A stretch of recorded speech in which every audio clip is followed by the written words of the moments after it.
Hi folks, and welcome back to Math with Captain Rod. The purpose of this video is to demonstrate how to use trigonometric substitution as an integration method. So again, big picture stuff. When does trigonometric substitution work? You know, that's an important question. Well, whenever you see things that remind you of Pythagorean theorem, and this kind of reminds me of Pythagorean theorem here, so that's my clue that maybe trigonometric substitution might be a good way to go. Always start by writing out sine squared theta plus cosine squared theta equals 1. Now, I'm looking for something that looks like I want a 1 plus something squared. That's going to fit this the best. So I'm going to take this and divide it through by cosine squared. This is going to give me tan squared theta plus 1 equals secant squared theta. Now, I can compare this to this, and they look pretty close. 1 plus tangent squared theta. A number plus something x squared. That's reasonably close. So my substitution that I want to use here is going to be something like let x equal, I'm just going to say for now, something tan theta. Now, what we need to have happen is by time we square this, we need this to be a 25 tan squared theta, so we can factor the 25 out and leave us with 1 plus tangent squared. So what I'm going to use here is x equals 5 halves tan theta. The reason for doing that is 5 halves squared is 25 fourths.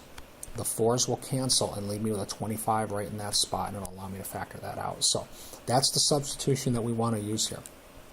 Now I'm going to need the dx. So if x is 5 halves tan theta, dx is going to be 5 halves secant squared theta d theta. I don't have limits, so I'll go ahead and just make the substitution, and we'll deal with moving this thing back to x later.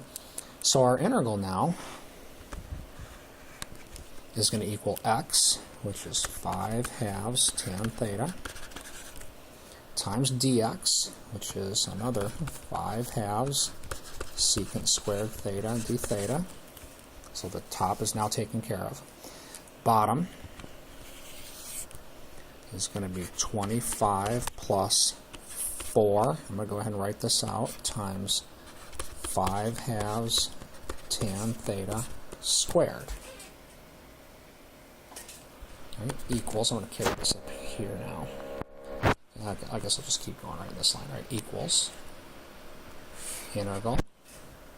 Now anything that's constant can come out in front, so let's do this. 5 halves and another 5 halves, that's 25 fourths. So these are taken care of. Then we got tan theta, secant squared theta, d theta.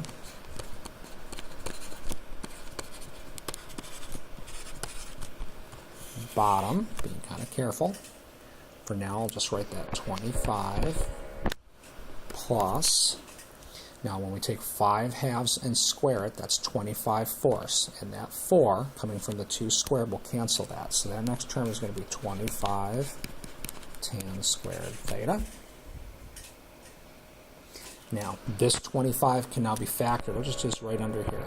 25. If I factor 25 from both these terms, that's now 1 plus tan squared theta. That's equivalent to this line. So, in my new line over here, the 25 from factoring will cancel that, leave us with 1/4 integral tan theta secant squared theta d theta. In the bottom, we're now left with 1 plus tangent squared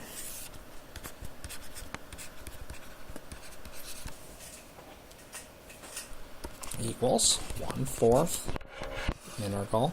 Now, 1 plus tangent squared, I look right here, is equal to secant squared. So this is secant squared, and there's a secant squared up top. So effectively, these cancel. This secant squared and 1 plus tangent squared are the same thing. Then we're just left with tan theta d theta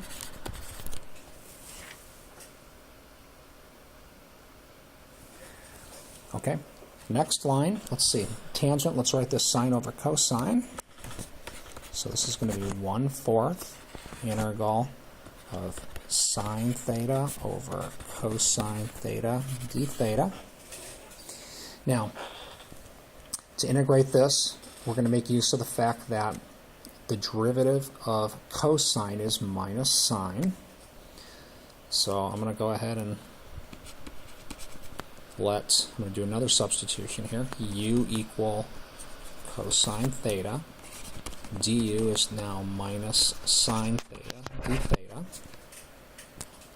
So our integral here, I'm kind of running out of room. I'm going to get one more line in here though. It's going to be 1/4 integral. Now what I'm going to do, let's see.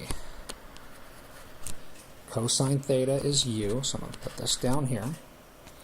Du is minus sine theta d theta. As I look over here, we have a sine theta d theta, not minus sine theta d theta, but that's an easy fix. I'll just do this and this out front. So we've got a minus sign out front, and minus sine theta d theta is now du. And the integral of du over u is natural log u plus a constant. So this is going to be minus 1/4 natural log u plus c.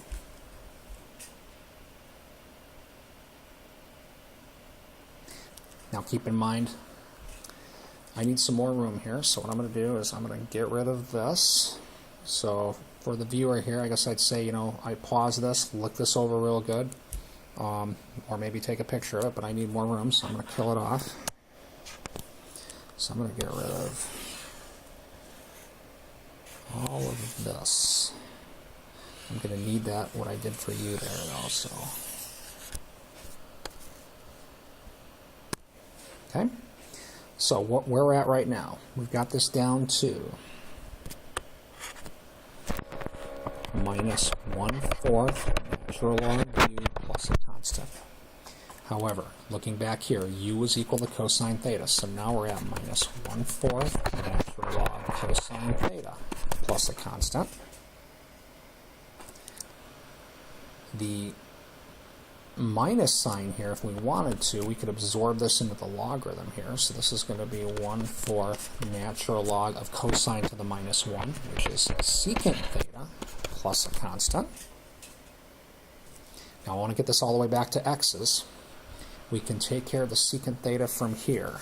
I'm going to use this to write a triangle. I'm going to rewrite that tan theta is equal to 2x over 5. Here's an angle theta. The tangent is opposite over adjacent, so this side is 2x, this side is 5. That makes the hypotenuse the square root of 25 plus 4x squared by Pythagorean theorem. Oops, don't want equals now. Therefore, OI, our original integral, is equal to 1/4 natural log of secant theta. Now remember, secant is 1 over cosine. As I look over here, cosine would be 5 over square root of 25 plus 4x squared. So secant is square root of 25 plus 4x squared over 5. So that's going to be natural log of square root 25 plus 4x squared over 5 plus a constant. Technically, I should call this a different constant, maybe C2 or something. So, whew, that was a fun one.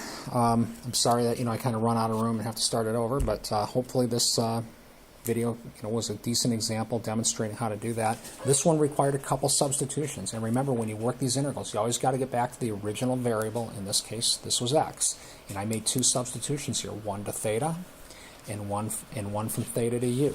So I had 2 things to backtrack when I got this done. That u had to go back to theta, cosine theta, and that's this line. And then the cosine theta, we look to this substitution to get it back to x. And this one, we use trigonometry here because it's a trigonometric substitution to get it back to x. So, hope this video helps demonstrate this. Have a great day.